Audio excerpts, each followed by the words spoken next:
Everyone, good morning. তো আমি সকালবেলা উঠে পড়েছি। এখন বাজে তোমার 5টা সকাল 5টা বাজে। তো এখানে ছেলে যে ঘুমাচ্ছে আর স্কুল আছে, তার জন্য উঠেছি একটু সকাল সকাল।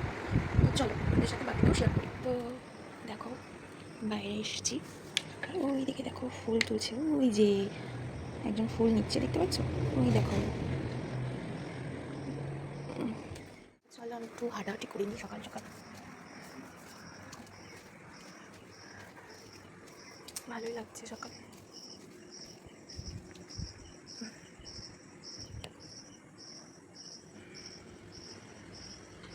সকালবেলা ঠান্ডা ঠান্ডা হাওয়া দিচ্ছে, এসছি একটু বাইরে, খুব ভালো লাগছে। সকালে হাওয়াটা তো সুন্দর লাগছে, নাকি চলে আসে।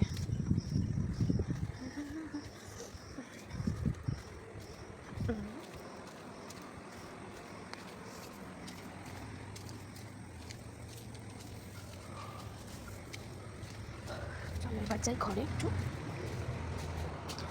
দেখছি ফুল নিয়েই যাচ্ছে, এখনও ফুল নিয়ে যাচ্ছে, ওই দেখো। বাবা, গলা পুরো শুকিয়ে যাচ্ছে। একটু আগে জলটা খেয়ে নিই, তারপর তোমাদের সাথে কথা বলছি। এখানে আমি ম্যাগি বসিয়ে দিয়েছি, ছেলের টিফিন। ওদের স্কুলে আবার বাইরের খাবার অ্যালাউ নেই, মানে যা কিছু হলো হোম ফুড দিতে হবে। তাই সকাল সকাল এত সকালে আমি খুব একটা কিছু বানিয়েও দিতেও পারি না।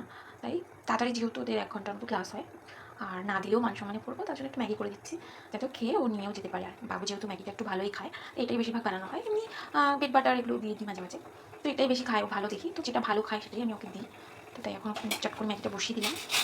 সকালে ওঠার আমার এমনিতেই অভ্যাস নেই, আর তার মধ্যে এত ঘুম পাচ্ছে, মানে কি বলবো। মানে স্কুল ড্রেস বার করে রেখে দিলাম, এখন ওকে তুলবো গিয়ে। না, ওর স্কুল হলো 7:30 থেকে, তো তো এখন যেহেতু টাইম খুব একটা হয়নি, 5:17 বাজে, তো আমি সব কিছু গুছিয়ে রাখছি, টাইমের মতো ওকে তুলে দেবো ঠিক। চলো বাকিটা তোমাদের সাথে শেয়ার করছি। রেডি, তো আমি এখন এটা একটু ঠান্ডা করতে দিয়েছি, ঠান্ডা হলে ওটা খাওয়াবো আর কিছুটা টিফিন বক্সে ভরে দেবো।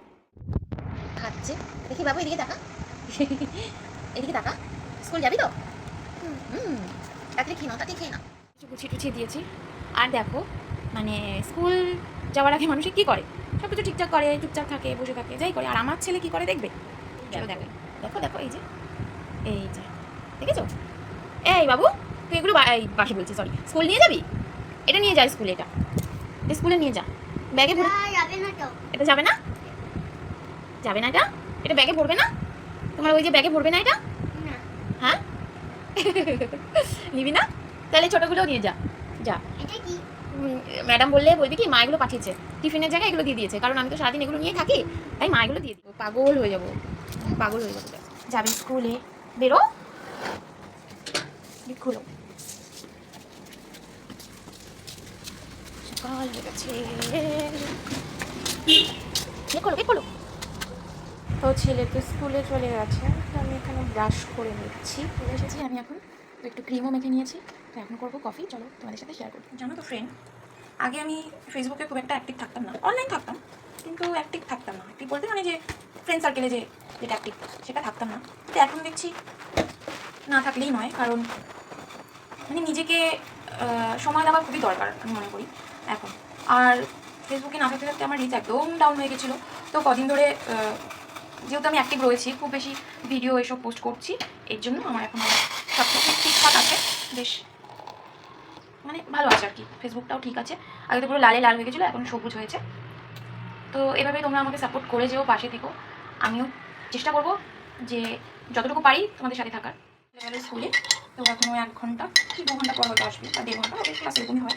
আসলে আমাকে আবার যুদ্ধে নামতে হবে, এই যুদ্ধে কখনো বিশ্রাম নেই না আমার আছে না। মানে বিয়ের পর যেটা হয়ে থাকে বাচ্চা সংসার, যেটা আমাদের মা বাবা করে এসছে, তোমাদের মা বাবা করে যাচ্ছে। চলো কফিটাতে খেয়ে নিই। ভুল বললে ক্ষমা করে দিও, কারণ জানি না ভুল কোনটা ঠিক কম।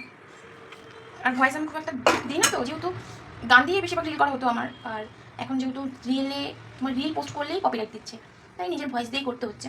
তাই তোমরা একটু প্লিজ পাশে থেকেও সাপোর্ট করো। আর আমার যেহেতু উইকলি চ্যালেঞ্জ চলছে, যেটা আমি কমপ্লিট করতেও পারছি না ঠিকঠাক, একটু তোমাদের সাপোর্ট লাগবে। তো তোমাদের ছাড়া আমি একদমই এখন অসহায়, যেটাকে বলে। তো প্লিজ সব বসে পড়লাম কফি নিয়ে, আর ওদিকে হলো টিভি নিয়েও বসে পড়েছি। এবার টিভি দেখবো আর কফি খাবো।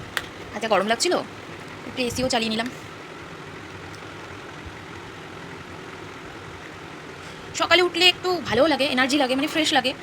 আর হলো কিন্তু এটা তো অভ্যাস আমার খুব একটা নেই, যেহেতু কী করবো, এই জন্য উঠতে পারি না। আর তোমার হলো ছেলের স্কুল থাকে, যেহেতু খুব কষ্টে উঠতে হয় জোর করে। এরকম আমার ছোটোবেলায় আমার স্কুল মিস গেছে, পড়া মিস গেছে এই কারণে, যেটা হলো আমি উঠতে পারতাম না। এর জন্য কম মার খেয়েছি মার কাছে। কী দিন ছিল, হ্যাঁ, আর ফিরে আসবে না, এই দিন চলে গেছে। কার কার ভালো লাগে জাদু কি নাজার? আমি দেখে এই সিরিয়ালটা বেশ ভালোই লাগে, আর নায়কটাকে তো সেই লাগে আমার।